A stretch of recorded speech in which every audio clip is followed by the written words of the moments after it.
Are you expecting a rapture? If you are, you're about 2,000 years too late.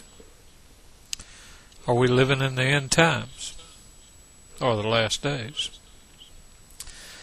There's only 5 places in the New Testament where the term last days shows up. It's in Acts 2:17, 2 Timothy 3:1, Hebrews 1:2, James 5:3, 2 Peter 3:3. By reading the context of those 5 places, we should be able to get a good understanding of what the writers of the New Testament meant by the last days. One of my favorites is Hebrews 1, verse 1 and 2. It gives us a clear understanding of what the last days refer to.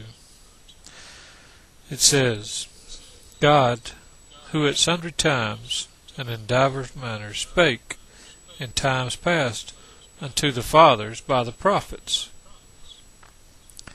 hath in these last days spoken unto us by his Son,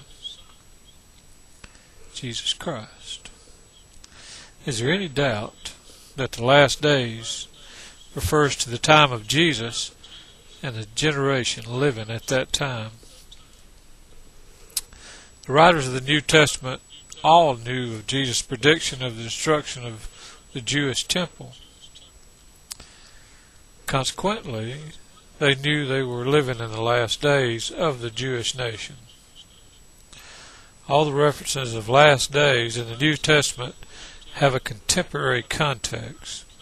Look at 2 Timothy 3, verse 1 through 7.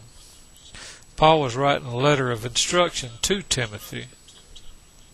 Paul said, This know also, that is the last days, perilous time shall come, for men shall be lovers of their own selves. From such turn away. How could Timothy turn away from such men if these verses referred to 2,000 years later?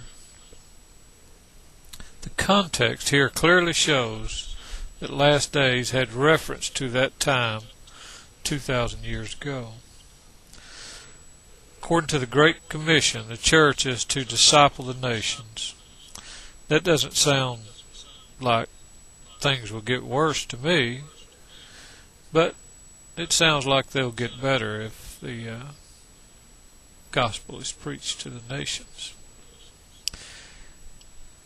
And the reason the church will succeed in its mission is because Jesus said, All power is given unto me in heaven and in earth.